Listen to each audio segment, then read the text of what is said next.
Bonjour à toutes et à tous. Je suis vraiment très heureuse d'être devant vous aujourd'hui. C'est un grand honneur et bravo à tous ces merveilleux projets. Moi, je vais défendre le mien avec conviction parce que c'est un projet qui m'habite entièrement. On est à Vivatech ici, on parle d'innovation, on parle de transformation et de croissance. Quel est, d'après vous, le plus grand levier de croissance au monde? D'après vous? Ce sont les femmes, ce sont vous, évidemment. Aujourd'hui, le monde se transforme et ça n'a échappé à personne. Il y a un tsunami partout qui engage les femmes à aller vers plus d'employabilité parce que c'est comme ça qu'elles se sauvent. Et c'est aussi comme ça qu'elles stabilisent les pays. Il y a une relation très forte entre la stabilité économique et l'employabilité des femmes. Alors voilà, ça, c'est Wominds, c'est-à-dire la marque que j'ai créée. Wominds, à l'origine, c'était Woman et Mindset. Et pourquoi Woman et Mindset? Parce que si on veut plus d'employabilité du côté des femmes et faire de la croissance issue de l'inclusion, il faut aussi qu'on travaille sur l'acculturation et nos schémas mentaux. Et moi, dans mon histoire, j'ai été pendant plus de 20 ans dans le marketing digital. J'ai été directrice générale adjointe, j'ai été patronne de marketing. Et un jour, on m'a proposé de racheter la boîte dans laquelle j'étais. Et moi, j'ai dit non. J'ai dit, je ne sais pas faire. Je ne peux pas faire ça, je n'ai jamais fait ça. Je ne sais pas structurer, je ne sais pas embarquer 45 personnes et prendre en charge leur vie. Et j'étais membre du COMEX et mes deux patrons, qui étaient des chouettes trentenaires, m'ont dit c'est quand même dingue parce qu'on a fait la même propale aux autres membres du COMEX qui sont des hommes. Il n'y en a pas un qui m'a dit je ne sais pas faire. Il n'y en a pas un qui m'a dit je ne sais pas faire. Et ça, c'est un truc de nana qu'on a en nous. On ne sait pas, l'audace est compliquée et il faut qu'on mérite absolument tout pour oser y aller. Or, la méritocratie, elle ne marche pas. Elle ne marche pas. Et je vais vous dire pourquoi. Parce que les femmes, aujourd'hui, évidemment, font des études comme les hommes. Elles font aussi des grandes écoles comme les hommes. Elles sont extrêmement compétentes. Or, on le voit bien, à la représentation dans les hautes sphères, dans les plus grandes entreprises, elles sont absolument absentes. On compte 3 femmes aujourd'hui à la tête du CAC 40, ce qui est une anomalie et de chiffres et de pertinence et d'opportunités de croissance pour les entreprises. La deuxième chose, c'est que ces inégalités professionnelles, elles font prendre des risques incroyables aux entreprises. Je vais vous donner un chiffre. Les inégalités professionnelles dans le monde, elles coûtent 12 milliards de dollars. C'est-à-dire que si on prend à l'inverse la capacité à faire de la croissance, on gagnerait 4% de PIB en plus en France et 7% en Europe. Donc c'est un levier de transformation incroyable. Or, les risques financiers, finalement, ne sont pas vraiment appréhendés par les sociétés qui ne mettent pas en place ce qu'il faut. Et aujourd'hui, il y a plutôt des indicateurs pour faire en sorte que les choses changent. À partir du moment où on est dans une boîte de plus de 50 salariés, vous savez qu'il y a des obligations. Il y a des obligations, il faut notamment promulguer l'index EGAPRO. Et si on est en dessous, si on est en dessous de 75 sur 100 à la note, on paye. On paye 1% de la masse salariale. Il s'avère que certains préfèrent payer plutôt que de transformer la réalité et la chance des femmes en entreprise. Ils n'ont pas compris que c'était un levier de croissance extraordinaire. La deuxième chose, c'est que je parlais de mindset. Ce mindset, on le porte en nous, les filles. On n'arrive pas non plus suffisamment à négocier nos salaires. Aujourd'hui, il y a un écart salarial à poste égal, formation égale, historique égal, de 9%.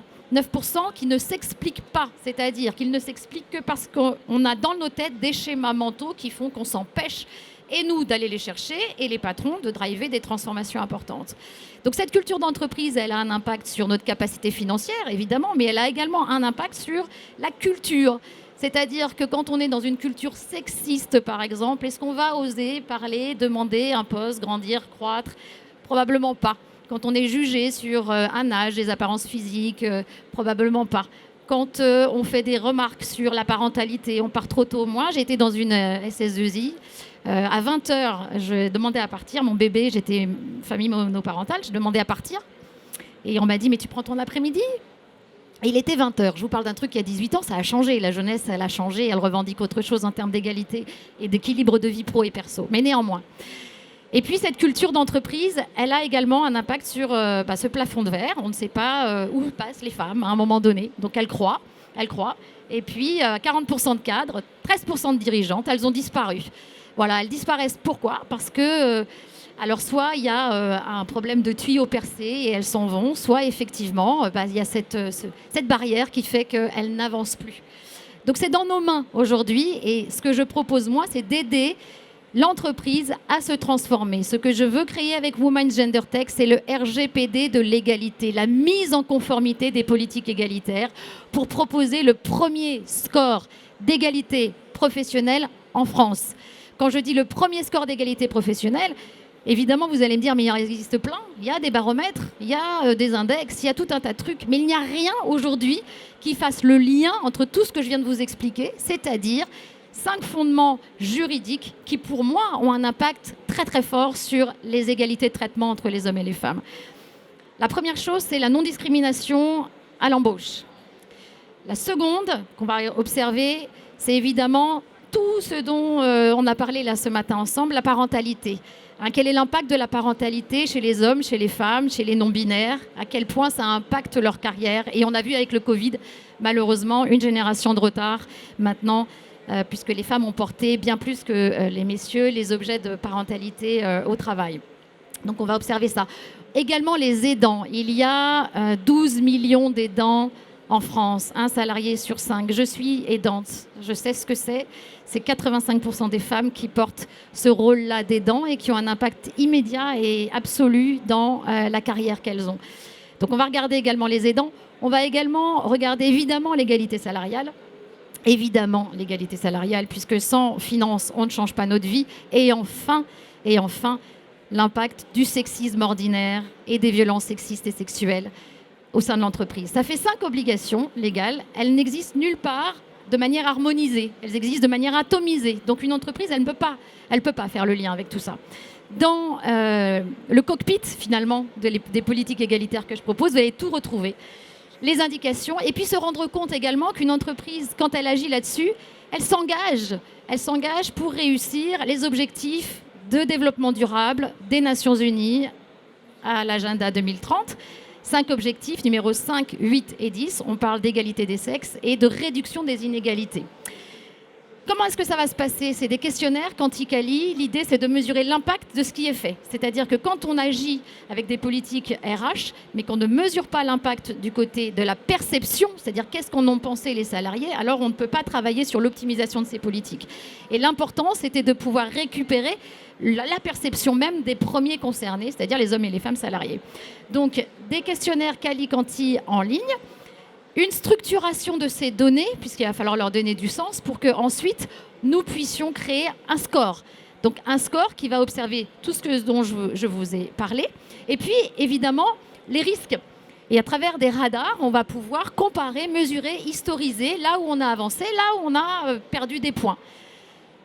Ça va être un score gender risk qui va nous permettre de sortir des recommandations d'action, puisqu'aujourd'hui l'essentiel c'est à la fois de mesurer et l'impact et l'état de l'art, mais c'est aussi d'accompagner les entreprises dans les plans d'action, les plans de transformation, les partenariats. Enfin, comment est-ce qu'on peut faire aujourd'hui pour vraiment faire avancer les choses et s'en prévaloir à l'extérieur, s'en prévaloir d'un point de vue de l'image. Si on fait la preuve d'une démarche égalitaire historisée dans un dashboard, on peut l'utiliser pour aller chercher des talents, communiquer sur les réseaux sociaux, évidemment, parce qu'aujourd'hui, c'est comme ça qu'on tracte, qu'on travaille la marque employeur. Et puis, éviter des sanctions. Je vous le disais, il y a des sanctions financières, il y a des sanctions administratives aussi, quand il y a un manque de représentation des femmes, et notamment à des postes de pouvoir. Et puis, pour certains secteurs, aller aussi répondre à des appels d'offres publics critériséés RSE. Le gouvernement le propose et s'engage aujourd'hui à dire, voilà, quand vous faites un partenariat avec une entreprise, validez le fait qu'elle avance sur ces terrains-là de la justice sociale. Et donc là, ça sera aussi une preuve de sa démarche égalitaire. Alors la taille du marché, évidemment, elle est très large. Si on considère qu'on va utiliser ce score pour toutes les entreprises, et pourquoi toutes les entreprises? Parce que la plupart des salariés sont à 85% dans des PME. Donc le potentiel est très très large. Moi, j'ai envie, sur les toutes premières années, d'adresser 2 secteurs très importants qui sont les startups, puisqu'on l'a dit, et ici c'est très très important d'aller tracter du féminin, parce qu'on doit penser les algos avec des femmes, et on doit transformer. Puis il y a déjà une logique de transformation qui est de l'ADN même d'une start-up aujourd'hui, des MVP. Et puis effectivement, peut-être la partie investisseur ESG, puisque ça va être une notation. Et donc cette notation, elle va permettre d'aller chercher évidemment plusieurs fonds. Ça, c'est le business model. Comment est-ce que ça va se passer? C'est une plateforme, je vous l'ai dit. Donc, le business model, c'est celui du SaaS, c'est-à-dire de l'abonnement. Non seulement vous avez la possibilité d'avoir le score en direct chaque année ou tous les 2 ans, selon les besoins. Et puis, parce que je suis très ambitieuse, j'ai quand même envie de proposer quelque chose qui va permettre d'avoir des solutions d'accompagnement holistique, formation, programme, accès à des partenariats pour que vous puissiez, enfin, pour que les entreprises puissent avoir au même endroit un seul lieu d'action pour toutes ces politiques et afin de transformer évidemment l'égalité des chances. Alors la concurrence, elle est essentiellement aujourd'hui du côté du public. Je vais passer là-dessus, mais donc on a un vrai terrain à prendre sur le privé. Et ce qu'on fait là aujourd'hui, c'est de valider le positionnement, valider les besoins. Donc on est en train de faire une grande enquête sur l'usage, sur les moyens, sur les précommandes aussi, parce que nous, on n'est pas comme les autres entreprises, c'est de l'amorçage, c'est maintenant, il faut valider les modèles économiques et lancer évidemment les partenariats French Tech et notamment Business Angel. Oui, j'ai quoi, une minute ? Le mot de la fin, Élodie. Le mot de la fin, alors j'irai là. Le mot de la fin, c'est une équipe qui est complètement, j'allais dire, investie au quotidien. Donc moi, je suis la fondatrice. J'ai passé 20 ans dans marketing digital. Vous avez vu, je suis aidante. Et puis, je suis aussi membre de l'ONU. Mon cofondateur, Harry Mafoda, a passé 25 ans. Il travaille dans la big data, essentiellement. Et puis, pour faire le score, je me suis entourée d'un comité scientifique parce qu'on ne peut pas faire ça tout seul, avec des référents peut-être que vous connaissez, Johanna Dussert qui était au ministère. Voilà, on travaillera beaucoup avec Justine Massu qui propose les questionnaires et qui est une psychologue du travail et de l'impact de l'organisation du travail. Et puis valider également avec une directrice talent et management de chez Nestlé. Et enfin, une surveillance de la chaire Mind, qui est une chaire spécialiste dans l'inclusion et notamment au niveau des PME.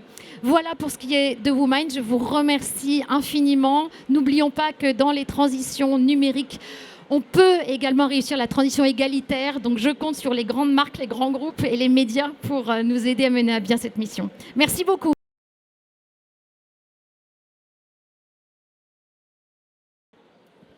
Bonjour, bravo, merci beaucoup. Moi, j'ai une question très intéressée. J'ai vu le ticket d'entrée, c'est 25 000 € annuels.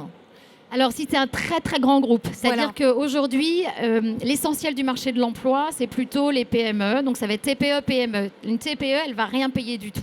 Ça va être 6 000 € par an. C'est très, très grosse association, par exemple. C'est pareil, ça va être... Ok, voilà. Non. C'est les très grands groupes. Pourquoi ? Parce que les très grands groupes, ils vont aussi nous permettre d'aller produire les modules d'animation de ce dashboard. Et je le disais tout à l'heure, on ne peut pas faire de transformation si on n'acculture pas. C'est-à-dire, la question que j'avais moi en tête, c'est, OK, une fois que j'ai fait le score une fois ou 2 fois dans l'année, comment je fais pour y revenir sur la plateforme pour que je change mon mindset ? Parce que c'est qu'une histoire de schéma mental. Et ben donc, du coup, il va falloir avoir accès à du contenu de qualité sous différentes formes que ce soit, des vidéos, de la formation, de l'accès à des networks. Et je veux bien que ma bonne fée y soit, puisque sur la parentalité, ça va être essentiel. Et ça va être un hub, en fait. Voilà. Donc, mais sur les associations, non, ça sera comme les TPE. Donc, il y a des coûts TPE, c'était 50-100 €. Ok, d'accord. Oui, super. C'est 6 000 € par an. Ouais. Voilà. Super, merci.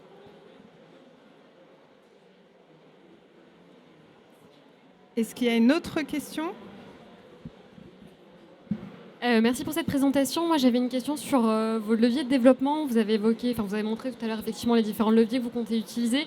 Dans quelle mesure vous allez aussi vous appuyer sur la réglementation et les changements législatifs ? Je pense notamment à la loi Rixin et sur sa mise en application. Je pense qu'il y a sans doute des opportunités en termes de développement commercial pour vous. Comment vous allez aborder ça ? Et exactement comme vous venez de le dire. C'est-à-dire qu'en gros, il faut évidemment... ici, par exemple, ça va être de rendre sexy cette loi Rixin. En gros, aujourd'hui, on adresse les COMEX, ce n'était pas le cas avant. Donc, très bien, on part au niveau exécutif. Et moi, l'idée, c'est de pouvoir valoriser cela en disant, si vous agissez au niveau de la loi Rixin, on vous donne un macaron qui prouve que vous êtes compliant et qui fait que chaque personne au COMEX devient aussi rôle modèle. On sait qu'on a besoin de rôle modèle, on a besoin de femmes qui soient visibles pour dire, moi, je suis au COMEX. On a besoin de boîtes qui disent, regardez, on a fait la preuve de... Donc, je pense qu'il faut à la fois trouver l'opportunité, mais aussi les aider à valoriser ce positionnement. Et de l'accélérer. Il faut aujourd'hui que 135 ans pour s'affranchir des inégalités, c'est pas possible. Donc on va tout mettre en œuvre avec des partenariats pour le faire, et notamment marketing.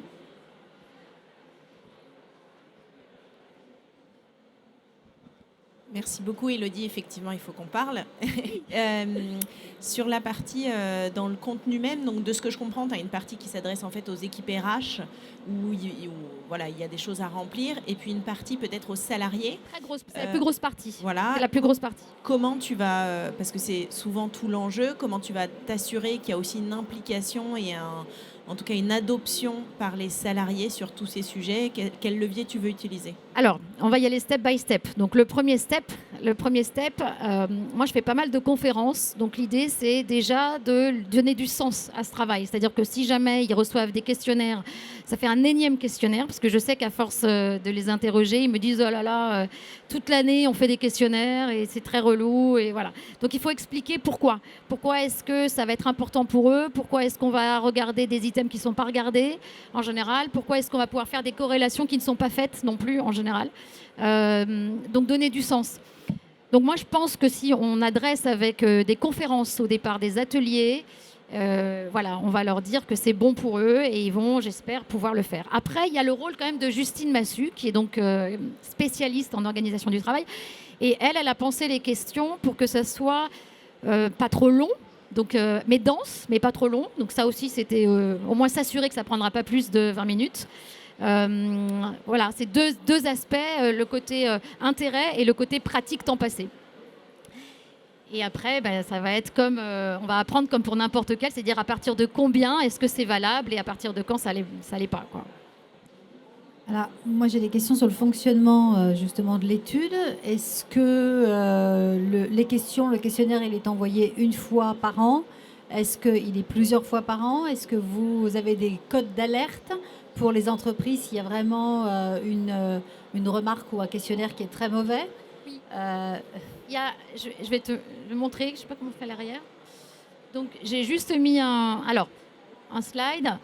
Alors là, on est en train donc de faire la validation des besoins. Donc dans la validation des besoins, par exemple, je pose la question, est-ce que vous seriez prêt à le faire une fois, deux fois, trois fois par an? En gros, c'est entre une et deux fois que ça va se jouer. Moi, je pensais que ça allait être par quarter. Je me suis dit, ça va être super, on va pouvoir avancer. Et puis, je me rends compte qu'en fait, c'est un peu long à mettre en place un plan d'action. Donc, pour pouvoir mesurer son effet, il vaut mieux le faire 2 fois par an. Moi, je pense que ça sera ça le modèle. Ensuite, il y a dans la plateforme, si on remonte, j'avais laissé un tout petit visuel. Voilà, d'après. Ici, là, on va avoir des indicateurs sur la complétude des données, sur est-ce qu'on est en retard, sur les relances automatiques, sur des notifications. Donc ça a été prévu pour qu'on puisse justement optimiser, j'allais dire, le nombre de répondants. Bon. Est-ce que les entreprises vont ensuite communiquer sur le macaron? Est-ce que ça peut être communiqué, par exemple, à Pôle emploi ou sur LinkedIn pour dire, voilà, nous sommes telle entreprise qui a tel macaron? Oui, c'est pour ça que je l'ai mis là-bas. Donc, ils peuvent communiquer sur LinkedIn, sur Glassdoor. Évidemment, ça serait super qu'on ait le soutien du ministère et de l'égalité et de l'emploi, bien sûr, pour qu'on puisse accélérer tout ça et valoriser, puisque dans le questionnaire que je suis en train de faire tourner en ce moment, le plus gros, à 93%, ils l'utiliseraient. C'est quand on leur pose la question. 93% l'utiliseraient comme un objet de traction des talents et surtout de sécurité. Les entreprises l'utiliseraient? Ouais, les répondants, les gens qui répondent, c'est des RH en ce moment et des dirigeants de PME.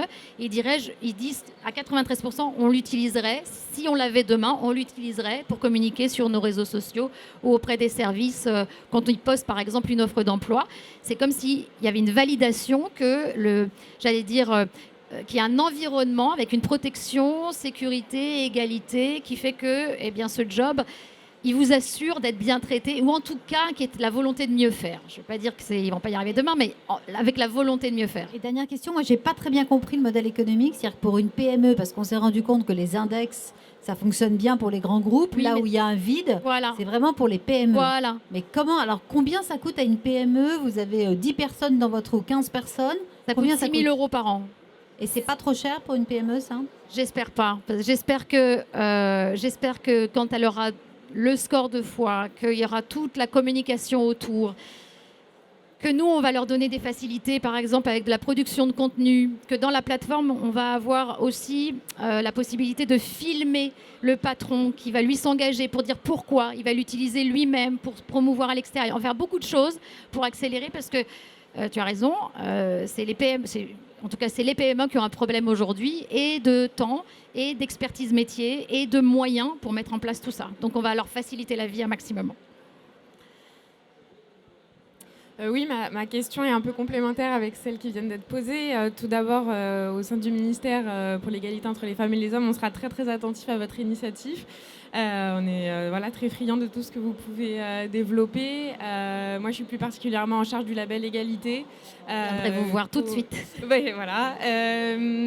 Et qui reprend notamment les 5 dispositions légales dont vous parlez dans le cahier des charges. Du coup, je voulais savoir, ma question c'était, est-ce que vous avez par exemple des partenariats avec des entreprises comme Great Place to Work qui pourraient vous aider à vous référencer, à vous faire connaître? Je les ai eus, ça y est. J'ai pas eu la signature, mais je les ai eus. Donc, ils font partie des... Je l'avais noté dans la slide après, je pense, sur le marketing, le plan marketing. Je les ai appelés. Évidemment qu'il y a une partie qui est un petit peu... il y a un overlap qui est... voilà. Mais... l'idée, c'est ça, en fait. C'est de vraiment créer des synergies un maximum. Et Great Place to Work en fait partie, ouais. Oui, oui.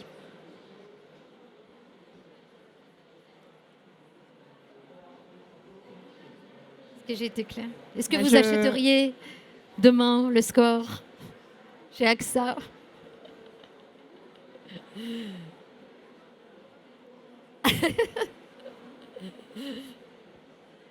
Je pense que la dernière question était très pertinente. C'est l'overlap avec Great Place to Work, qui a un nom.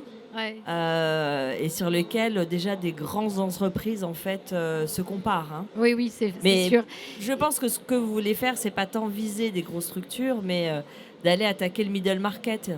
C'est là où il y a le plus d'emplois à toucher, c'est-à-dire là où on peut traquer le plus de croissance. Et donc, elle vient des PME, elle vient des startups essentiellement. Ça ne veut pas dire que les grands groupes sont exclus, au contraire, parce que je pense qu'ils ont un rôle majeur à jouer en rôle modèle, en accélérateur, en visibilité. Sans grande marque, on ne fera pas grand-chose. Donc, il faut quand même aller les chercher, les séduire et qu'elles fassent elles-mêmes la preuve de leur soutien. Et la preuve de ce soutien, vous pouvez le faire d'ailleurs à 2 niveaux. Hein. Le niveau, c'est un hub. Donc, dans le hub, à terme, là, je vous ai parlé du premier niveau de la fusée. Dans le deuxième niveau, on va pouvoir intégrer des datas qui vous concernent directement chez vous, de la base BDES. On va pouvoir faire des croisements avec les données de Great Place to Work. Enfin, à un moment donné, vous allez avoir un cockpit, une seule et même plateforme, au lieu que ça en soit partout, pour voir l'impact de certains efforts et d'actions et de labels sur la tangibilité des actions que vous mettez en place. Donc ça, c'est cher et c'est pour ça que là, il faut aller les chercher du côté des grands groupes. Pour les petits, on va utiliser tout ce qu'on va apprendre avec vous, c'est-à-dire tous les secteurs, où est-ce que je me situe par rapport à mon secteur d'activité quand je suis une PME. Et je pense qu'il faut le voir comme une plateforme de collaboration des différentes possibilités qui existent sur le marché qui va vous faciliter l'accès à l'information. Donc vous allez le prendre. En tout cas, la discussion est ouverte. Oui. Merci beaucoup, Élodie. Merci beaucoup de votre attention. Merci.